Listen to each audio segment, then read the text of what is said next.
This afternoon, ECOWAS court dismisses all 7 counts of human rights violations brought before it by former Chief Justice Gertrude Torkornoo in relation to a suspension and removal as Chief Justice.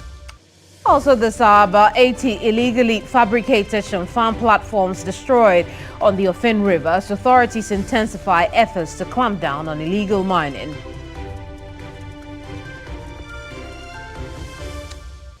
A lot later, we talk football and find out how a solid defense backline neutralized key English threats in Ghana's second World Cup game with England last night.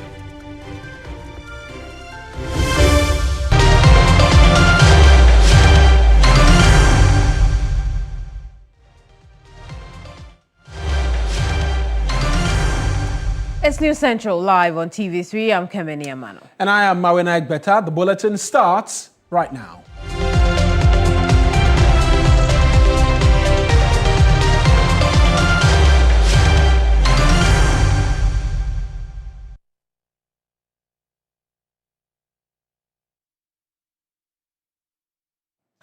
Now, the ECOWAS Community Court has dismissed the case of former Chief Justice Gertrude Torkornoo challenging her removal from office. The former CJ's case was that her suspension and subsequent removal was arbitrary, unfair, and a violation of her human rights, noting among others that it subjected her to public ridicule. But the ECOWAS Court in its ruling outlined all her reliefs and dismissed them, citing that there was no evidence of bias or motivation of ill will by the committee that heard her petition or the decision of the president to remove her from office. Delivering its ruling, the court held that Ghana did not violate Justice Torkornoo's rights to a fair hearing and consequently dismissed all reliefs she sought, including her request for reinstatement and compensation of some $10 million for alleged moral and reputational damage. The court considers that the respondent fulfilled its obligation by affording the applicant an opportunity to submit written responses to the petition, not only before the presidential determination of whether a prima facie case existed, but before her right to be heard crystallized at the hearing of the committee. Accordingly, the court finds that the respondent did not violate the applicant's right to be heard under Article 7 of the African Charter. Regarding the issue whether the failure of the president to provide a reasoned decision in the support of the prima facie determination violates the applicant's right to fair hearing, the court reiterates its earlier observations that prima facie determination is a filtering mechanism rather than a judicial or partial determination of rights of an individual, to which guarantees of Article 7 of the African Charter, including the right to a reasoned decision, apply. The allegation in that regard is therefore dismissed. The court notes that matters relating to the procedure of national courts or tribunal, quasi-judicial bodies, as well as the competence or compatibility of witnesses, compellability of witnesses to testify, are issues that are primarily regulated by national laws of member states. Even that issues related to whether the petitioner ought to have testified and which rules of procedure should have been applied by the committee are matters of Ghanaian law, over which the court has neither original nor appellate jurisdiction. The court considers that they fall outside its mandate and they are accordingly dismissed. In view of the foregoing, the court concludes that the applicant was not denied the right to fair hearing under Article 7 of the African Charter in the President's determination of prima facie case, and also that the committee, and also before the committee appointed to determine the petition against her. The issue for determination, the first issue for determination is thereby dismissed. The second issue for determination is whether, contrary to Article 7 of the African Charter, the committee set up to determine the petition against the committee was not competent and impartial tribunal. On this issue, the applicant submits that the composition of the committee inquiry was defective.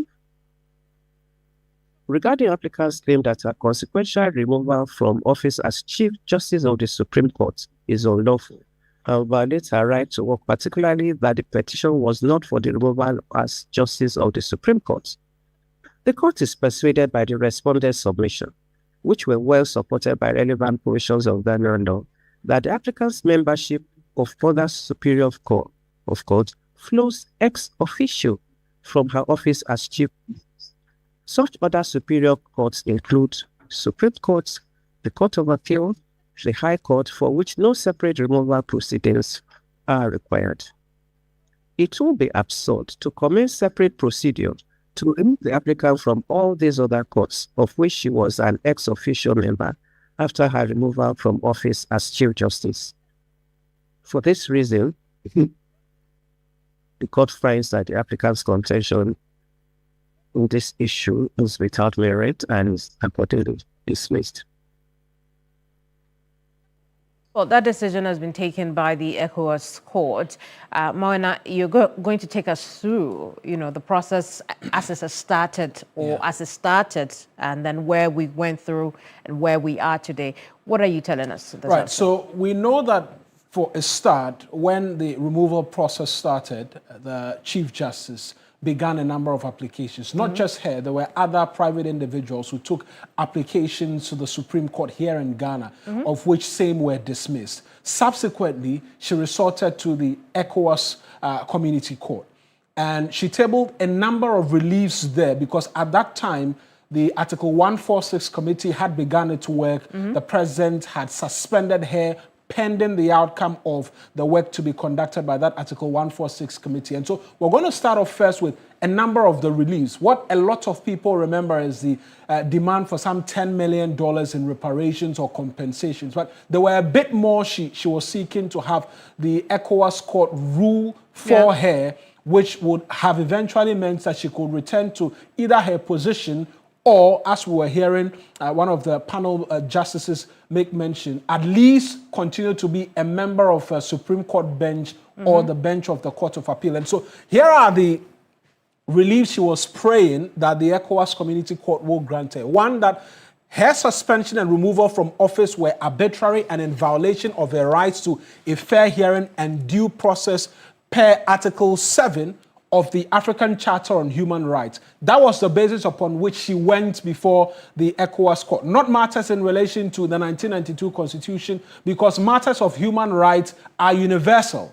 And so Africa as a continent has its own charter upon which they seek to protect the rights of all of the African citizens.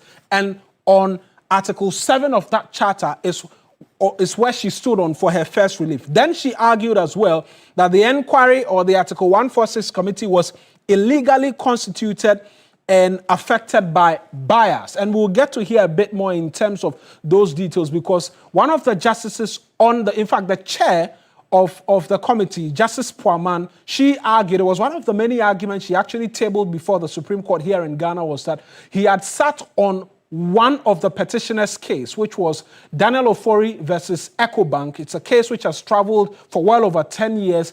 And Justice Puaman, at some point in time, sat through that lengthy court process and had ruled in favor of Daniel Ofori. And so she argued bias in Ghana and before the ECOWAS court as well. Then she also argued that she was denied access to a judicially reasoned opinion of the prima facie determination by the Council of State before the Article 146 committee could begin its work, which she argued was a violation of her rights to information as well. She argued that the process violated her right to dignity and protection from arbitrary treatment. Remember her request that the searches which were conducted before she made her way to appear before the committee was in violation of her dignity, amongst many other things. That was an argument she put before the ECOWAS committee as well, that the removal in its entirety violated her rights to work, that the conduct of the respondent, which is the government of Ghana, breached the principles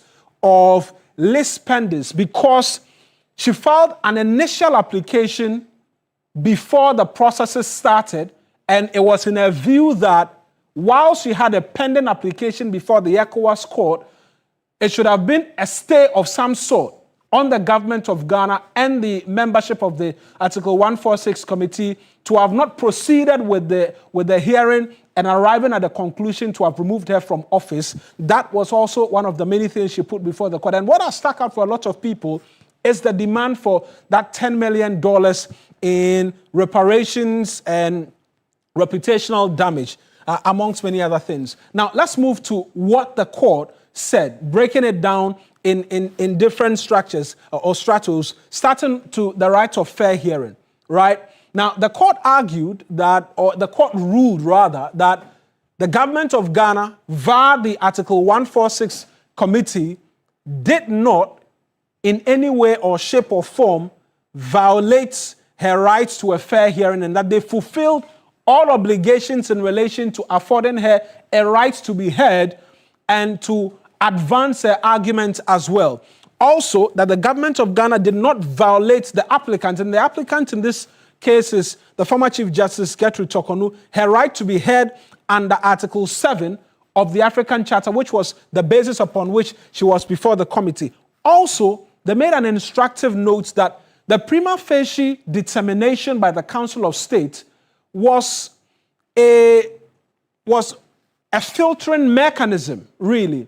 It was not subject to granting persons a right to be heard.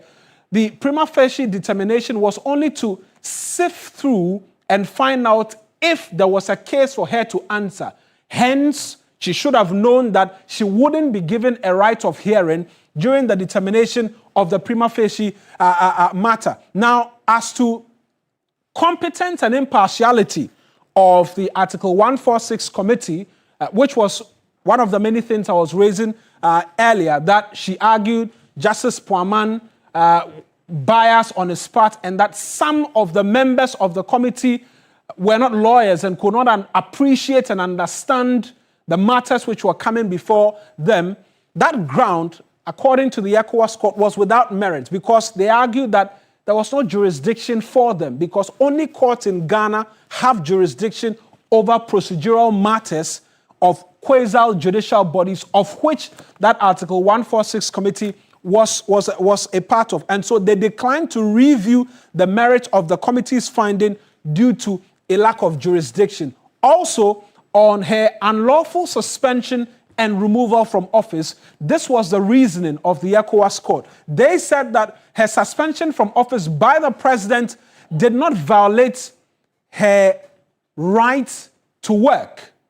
At all times, the president acted within legal bounds, and so there was no violation of her rights to work. And that the applicant was not unfairly and arbitrarily removed from office as Chief Justice of the Republic of Ghana.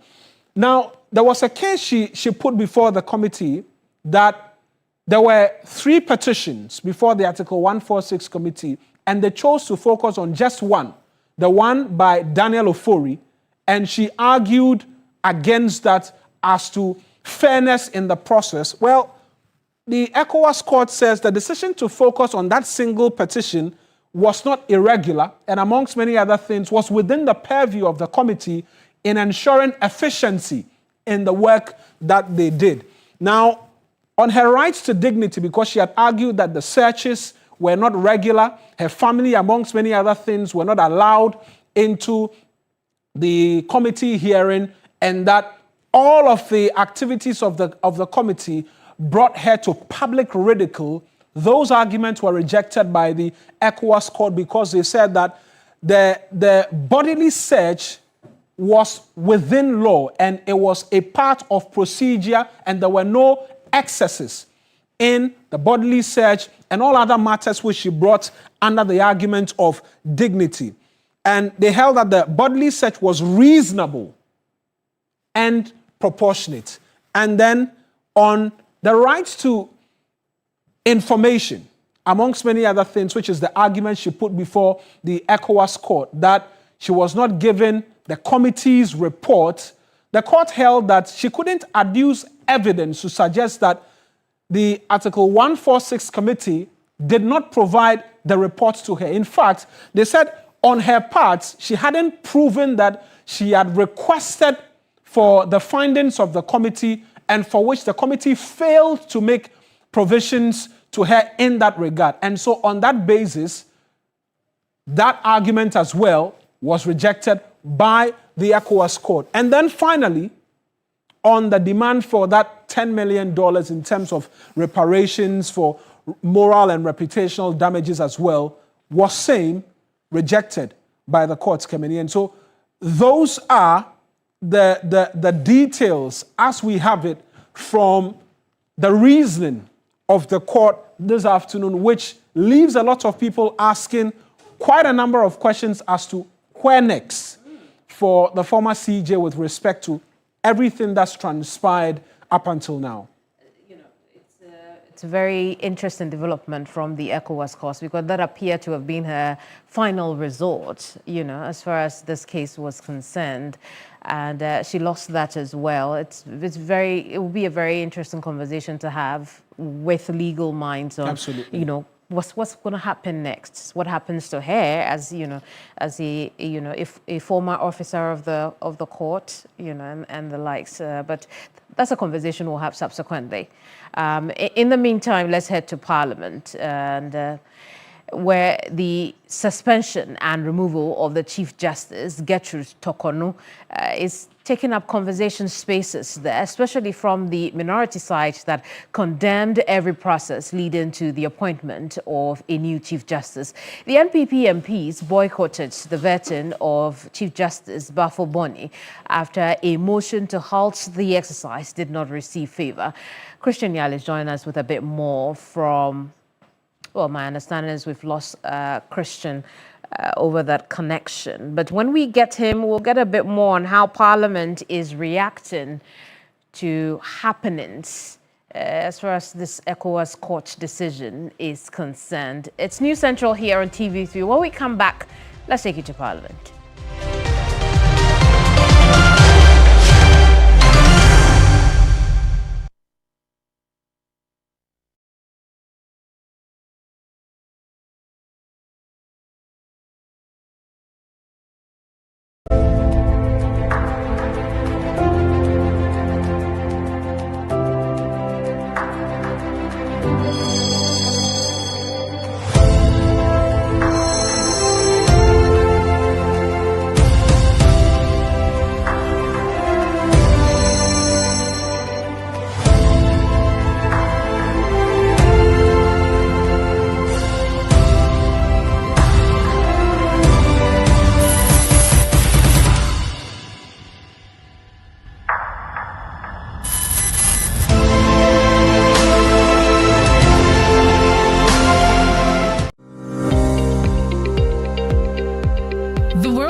Is changing, not slowly, not quietly.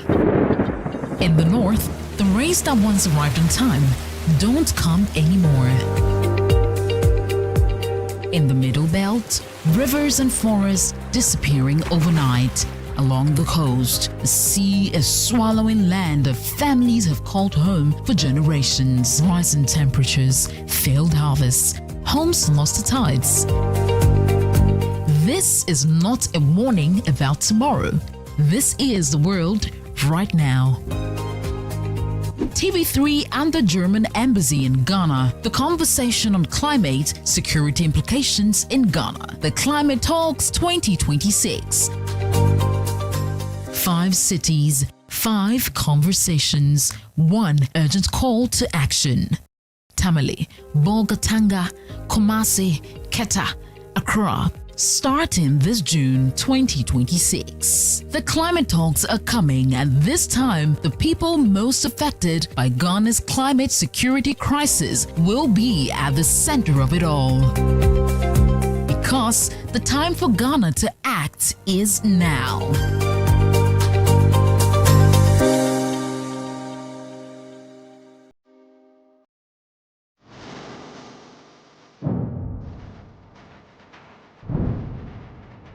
In a world full of noise, clarity matters. Stories shape us, ideas challenge us. An honest dialogue moves us forward. This is a space for depth, where voices are heard and perspectives matter. Conversations with Dr. Abnanya Kwasmini, coming soon on TV3. TV3, first in news.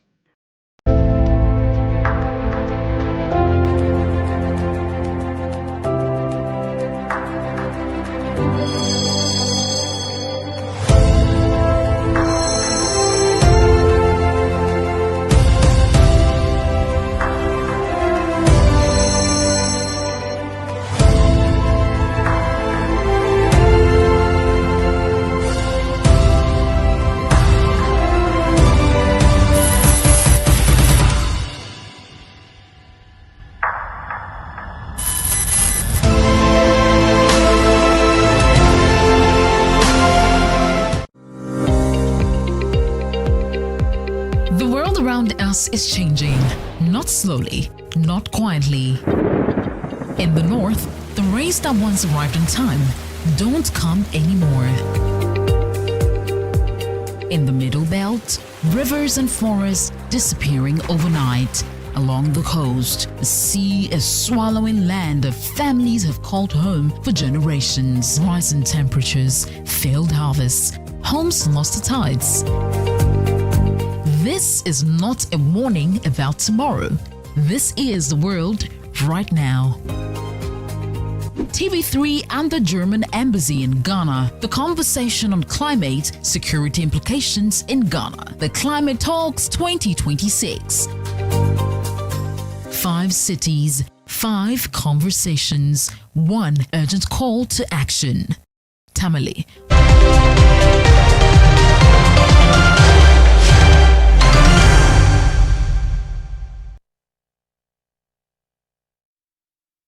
Welcome back to News Central.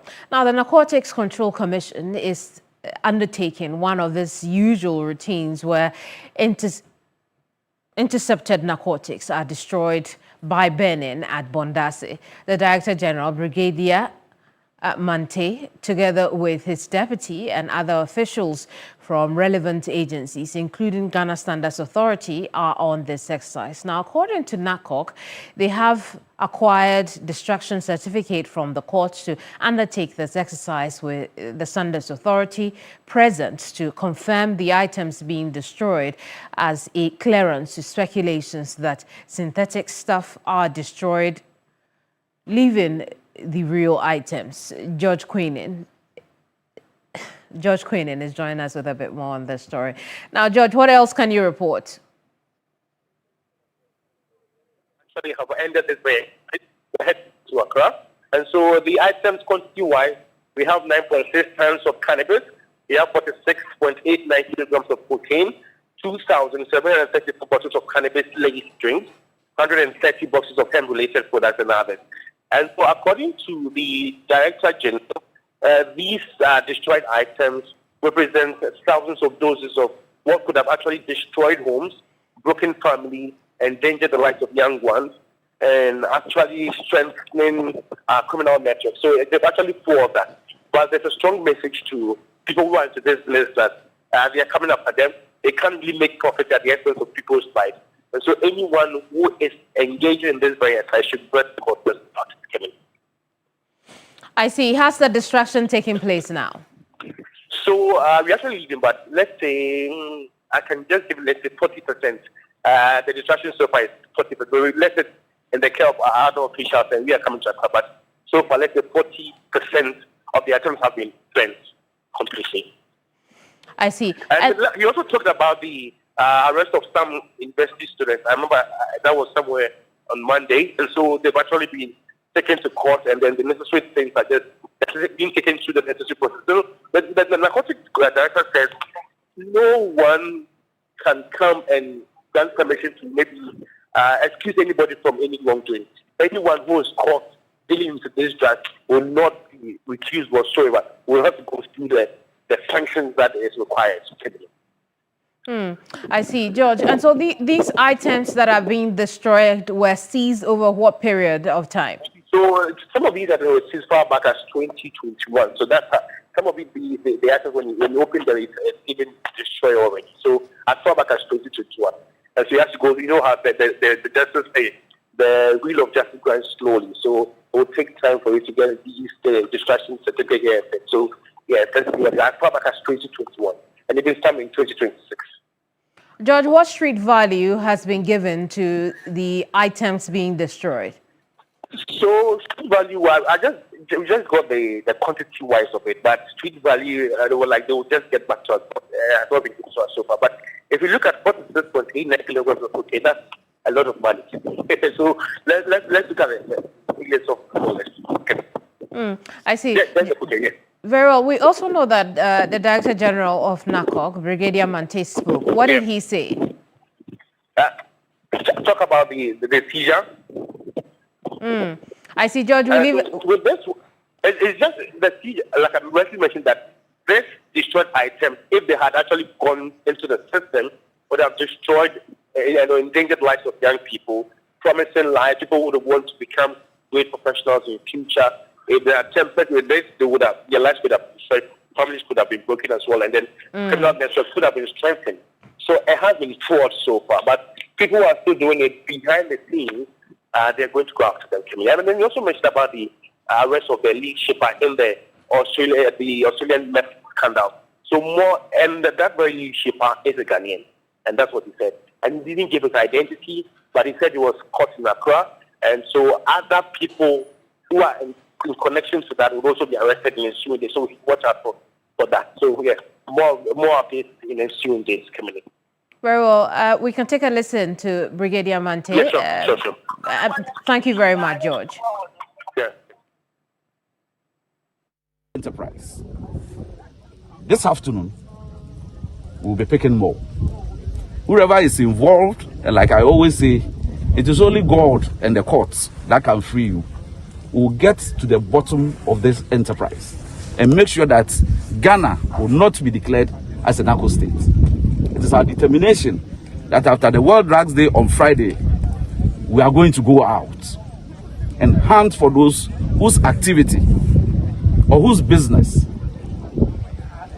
is to just sell drugs to destroy our young ones. Like my deputy always says, this is just the grace period. If you know you are involved in it, I'm only advising you, because we will come after you. And nobody, and I say nobody, apart from God and the courts, who can free you.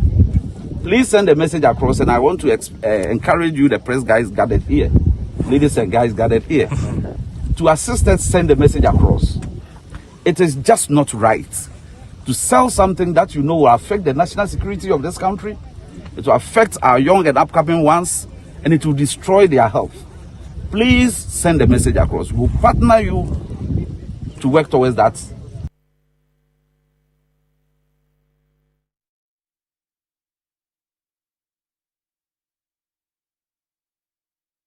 This afternoon, about 80 illegally fabricated Shangfan platforms have been destroyed on the Ofin River as authorities intensify efforts to clamp down on illegal mining activities. The operation forms part of ongoing measures to protect the river and surrounding environment from further degradation. Meanwhile, residents of several communities in the Echumampunia district say they are steadily losing their ecosystem and livelihoods as illegal mining continues to devastate farmlands, water bodies, and forest reserves. William Evans-Inkum reports. The negative impact of illegal mining has reached a height. The blockade of the Ofin River by illegal miners has contributed to perennial flooding. To access this area, one needs a boat. Arable lands gone. The National Concerned Small-Scale Mining Association Task Force have launched an operation to hunt down illegal miners. About 80 fabricated Shangfan platforms were destroyed by the task force. Agogoso, Enyinem, Ntobroso, and Akonfre are considered endemic in the Echumampunia district. Government has been spending millions of dollars in repairing the damage caused by illegal miners. According to the concerned small-scale miners, the fight against illegal mining requires a holistic approach, and they are in to support government achieve the ultimate goal, a greener environment. We have destroyed about 80 Shangfan platforms mining in the river bodies. We have also observed that excavators, heavy-duty equipment, are mining very close to the river body and washing their tailings directly into the river. The Minister of Lands and Natural Resources in February estimated that at least $48,000 is needed to reclaim every hectare of land destroyed by these illegal miners.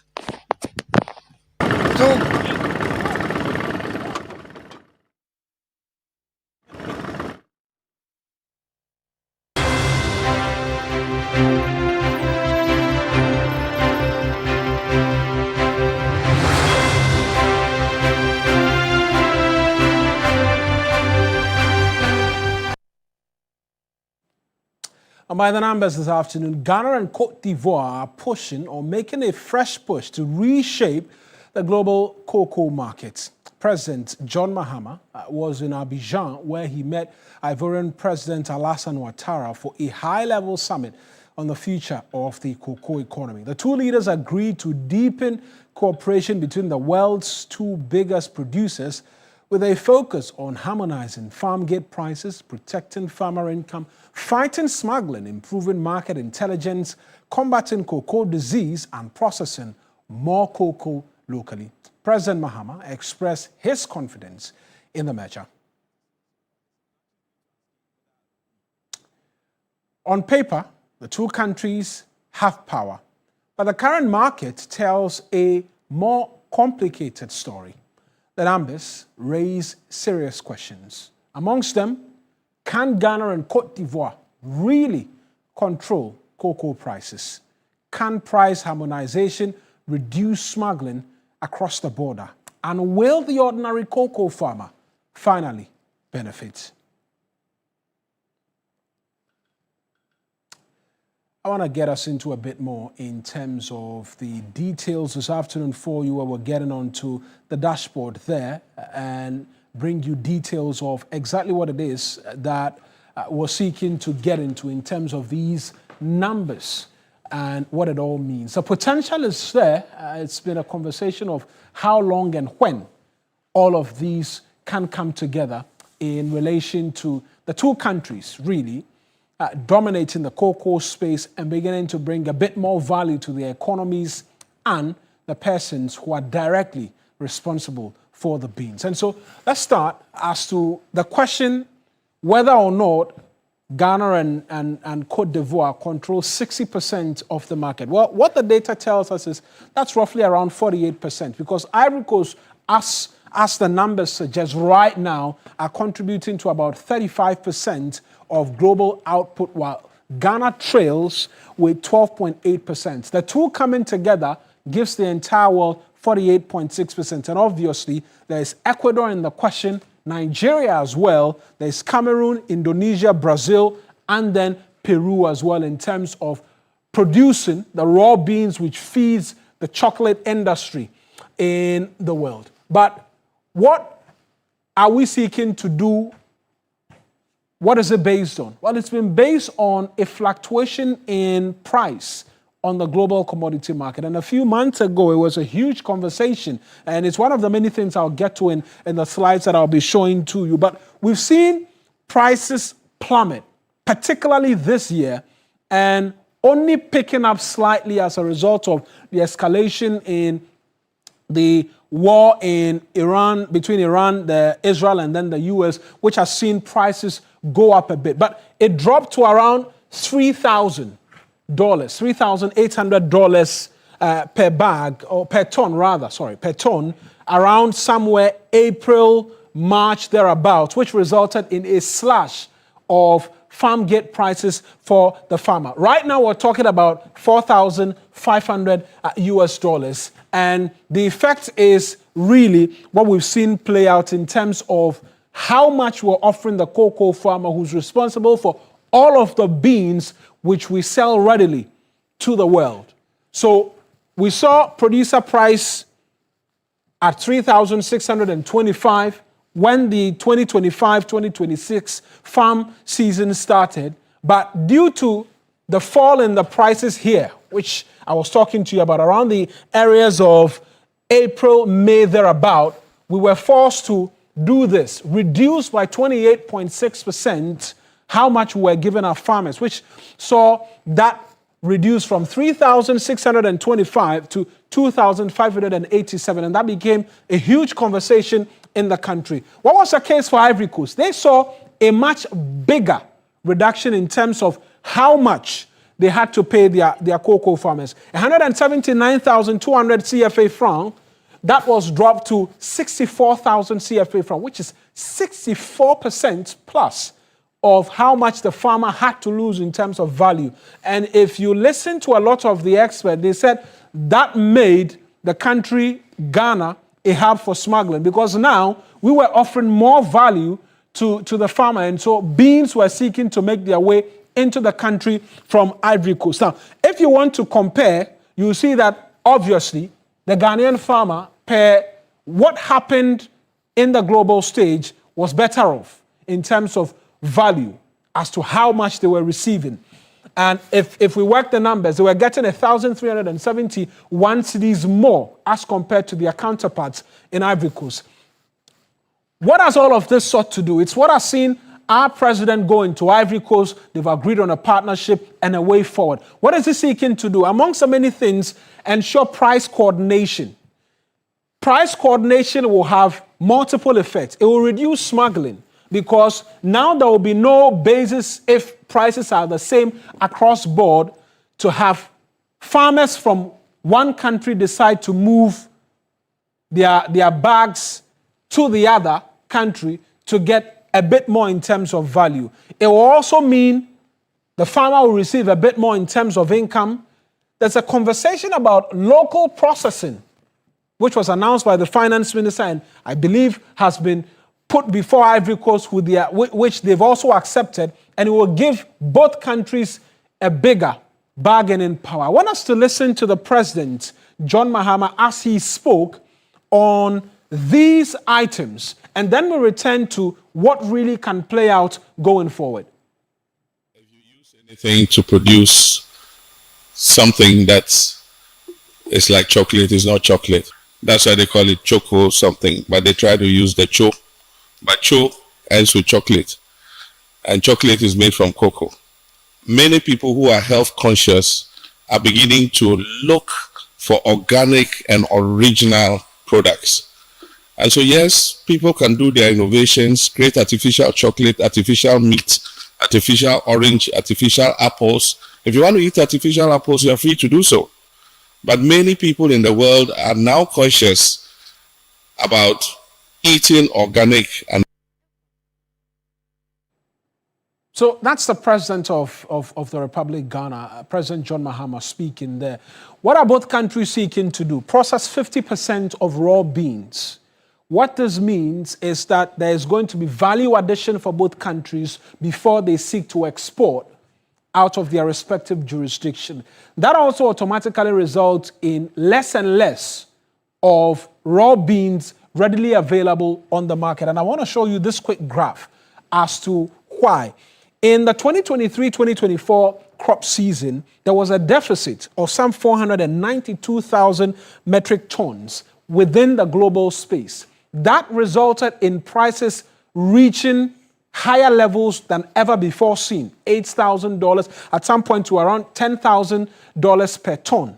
When we saw a surplus, right, between 2024, 2025, and then 2025, 2026, prices on the world market plummeted. And so what this will mean is that should both countries achieve that 50% target, we could see the prices of raw beans as well escalate on the world market. What are the challenges both countries potentially could face? Swollen shoots, El Nino, heavy rains has been one of the many debilitating factors in terms of output for us here in Ghana, and same for Ivory Coast as well, but they are seeking to work around it to ensure that of the many things that is resolved. That will also mean that once local production is coming into stream, there will be a bit more in terms of price control, because licensed buyers from our respective localities will be absorbing 50% of the beans. The farmers will be receiving their monies on time, amongst many other things. And so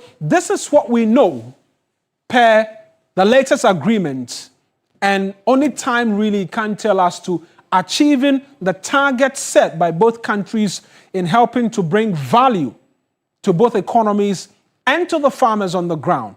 But that's it from us by way of By the Numbers.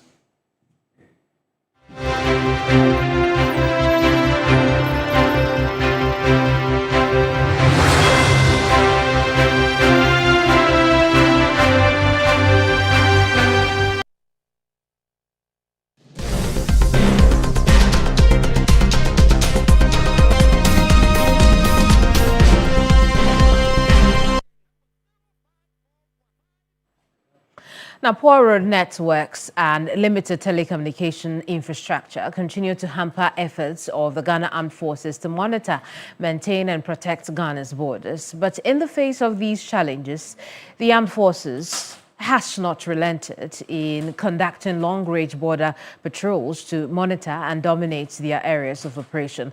About East Region correspondent Castro Senyala was with the military for the Eastern Corridor border and has come through with this report.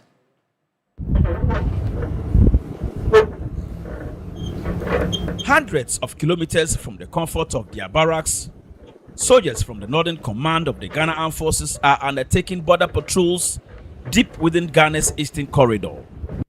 Through rough terrain, isolated communities and areas with little to no communication coverage, these soldiers remain on constant watch, protecting the country's borders. On this trip, the military patrolled the general areas of Tatale, Zabzugu, Yendi, Saboba and Chireponi, engaging with other state border security agencies and members of communities along the border with Togo. We go around to continue to educate our civil population. Now, when you see something, you say something, and you do something. Report to the police, report to the security leader. This group of men, they have become the threats. I'm not too sure I'm comfortable. If you are not comfortable, get hold of them, carry them to the police station. These routine long-range border patrols are intended to help the Ghana Armed Forces dominate their areas of operation, monitor activities within border communities, and obtain credible intelligence on possible cross-border movements of suspected terrorists. Colonel John Quaten is the operations officer of the Northern Command. It's routine patrols to dominate our AO and also to observe activities of the local and obtain information from them. During this season, mobility becomes very difficult for regular forces movement, but that is a very good season too for the movement of irregular forces. So if you want to stay in the barracks just because it is raining, then the irregular forces will take advantage to harass the communities. The fight against terrorist infiltration is a collective responsibility that requires the support of all state security agencies. At every stop, the General Officer Commanding of the Ghana Armed Forces Northern Command, Brigadier General Walanyo Agwebo, urged border security agencies to share credible information on suspicious cross-border movements for swift and appropriate action. Those are things that we need to know. People let us know so that we see what we can do about them. Like my deputy has just said, no information is useless. Just tell us, and then we'll look at it, we'll process it. If there's any intelligence out of it, fine. If there's nothing, you have not lost anything, you have not lost anything. We need to work together, not as customs and as military, but as security service personnel who want the safety of the country. Although the communities of Tatale, Saboba and Chireponi have not experienced terrorist incursions, they, like many other border communities, continue to live in fear due to the heightened terrorist activities in neighboring Togo. Residents welcomed the patrols and appealed for increased military presence. We will be very grateful if the military continue to come here on, if not monthly basis, but like they should look at how they can always come here because we are at the border side and anything can happen at any time. So we want to take this opportunity. The routine border patrols conducted by the Ghana Armed Forces form part of an operational strategy aimed at strengthening surveillance and ensuring a sustained military presence in border communities. Despite Ghana's struggles for sustainable energy supplies, the Komboni Technical Institute is advocating for the installation of solar power systems across all second-cycle institutions to reduce dependency on electricity supply from GridCo. The school, located in Sogakope, currently received 40% of its power from a 43-kilowatt solar power system installed in the school, drastically reducing dependency and government's power bill. Second-cycle institutions across the country depend heavily on the Electricity Company of Ghana for power supply and the fees borne by government. The Komboni Technical Institute alone spends 25,000 Ghana cedis on electricity bill monthly, but that has drastically gone down following the installation of a 43 kilowatt solar power system in the school. This system is providing about 40% of our energy need, and it's augmenting our power bill. On average, we are saving 8,000 to 10,000 a month from the system we have now. The government used to pay, sometimes they give us the money to pay, 25,000 a month for electricity. With the solar coming in, our bill is now 15,000, 14,000. These, according to school authorities, is intended to wean off the school from dependency on ECG and government for energy supply in the future. With the country's energy sector struggling from the crippling combination of unsustainable legacy debt, heavy reliance on climate-sensitive hydropower, and severe infrastructure inefficiencies, calls are intensifying for alternative and sustainable energy sources, particularly solar power. Solar energy, it is to complement what VRA or ECG are doing. The energy demand in Ghana is growing. The population is growing. The economy is growing. So there will be more electricity be needed. And from our observation, from our analysis, it will be very difficult for VRA or ECG alone to provide and supply that energy.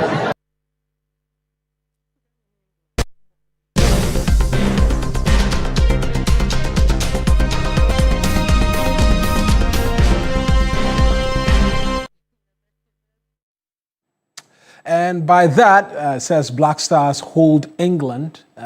Many are asking the question why England did not hold the Black Stars. But both teams, after winning their opening game, played out a 0.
Boston or Rhode Island, if I'm being specific, and Ghana could have won. It was one of the best games we played at the World Cup, and it's a game that highlights the spirit of Ghana, the defensive discipline of the team, and the belief that the Ghanaian can. If you look at all the narrative going into the game, it was all about England and their big star, Jude Bellingham, Harry Kane, Bukayo Saka, their world-class manager.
Group leaders, because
forecast is changing. Not slowly, not quietly. In the north, the rains that once arrived on time don't come anymore. In the middle belt, rivers and forests disappearing overnight. Along the coast, the sea is swallowing land that families have called home for generations. Rising temperatures, failed harvests, homes lost to tides. This is not a warning about tomorrow. This is Ampanso nyamiaye yebekọ yenimo yebekọ pa next month Saturday yebewini won. How many goals? Yebewini ye dey empe bebre 2. Ghana is going to score 2 or 3 goals, but we ended up having a goalless draw. What do you make of it? I think it's a nice game.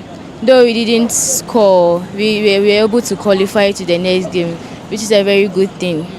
If you were to describe the match in a whole in one word, what would that be?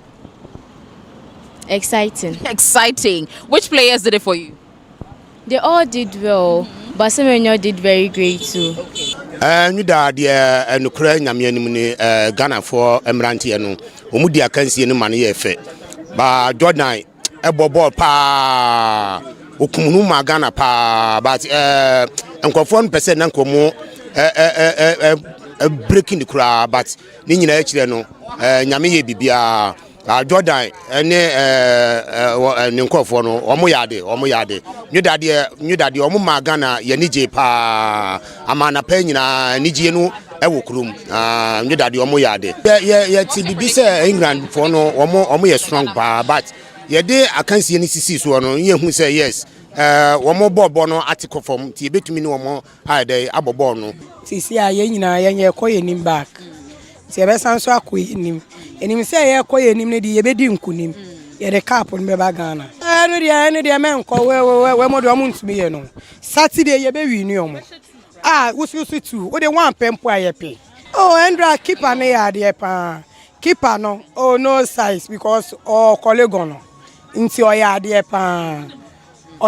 pa match ni more dey enra de me kura me dwen ho amenti ase eno boys ni ya de pa ye ma me bi kura wa say otonku paya e fe ni payonku ne babo ebebo obi nti eno ye ni 37 ye fa ni agro ye ni je pa born de enya agro iti mi wogide say Saturday de na ebebo no enye easy ye be she adane fantastic kwala no nyame onhira omo ya de papa nyame onhira omo nyina meti say wo ba Bobby your friend is saying pacho your friend kojo pepra opon that's my boy that's my darling boy. God bless the all. God nyame hira omo nyina nyame onye omo kese no onye me ba no so nye kese pa amen. Who say we a very proud mother at this stage? One word to your son. Obeka training saying. Obeka training ding. Nyame onhira no. Yeah, we did very well because we maintained our position and also gained some points. But I think Saturday we have to do hard to win this game, right? So we can go far because we're expecting the team to go hard and we're also supporting them in prayers. So I think the Lord will also help us with the strength we need. Yeah. What players did it for you yesterday? Jordan Ayew did well. Okay. Yeah. Pate did well. Okay. So I think they have to go hard. That's what I think. Benjamin Asari, what's your take on him? Very good keeper, yeah, and he's doing his best because yesterday he did well. Yeah, so we also expect him to do his best on the field. Yeah. Now, just yesterday, many fans and many Ghanaians told me how hopeful they are that the Black Stars are going to do very well against England. Now, guess what? After 90 minutes of disciplined defending and very much playing well, we earned ourselves a goalless draw against England. Now, a lot of Ghanaians are still very much hopeful of our next game and qualifying to either the semi-finals or the quarter-finals. That is all we are looking at this particular afternoon. Christabel Success Trevor, TV3 News, Accra. Well, Kamini, yesterday you said a draw, right? Yeah, so, when the spirit speaks, we listen. So Friday I will take You take new predictions from me. But I think we owe the Black Stars an apology, right? I mean, particularly from me, because I predicted they were going to be knocked out. Also because of the coach we had before. So they must call the previous coach. We have to blame sack him again. They must call him and sack him again because he didn't inspire a lot of confidence. Yeah, I mean, yeah, he has such a big role to play for how we responded to the Black Stars. But we are sorry. We support you. We support you now. We support you now all the way. All of us. That's our bulletin as well this afternoon. I am Maureen Better. I am Kameni Amano. We'll see you same time tomorrow. Bye bye.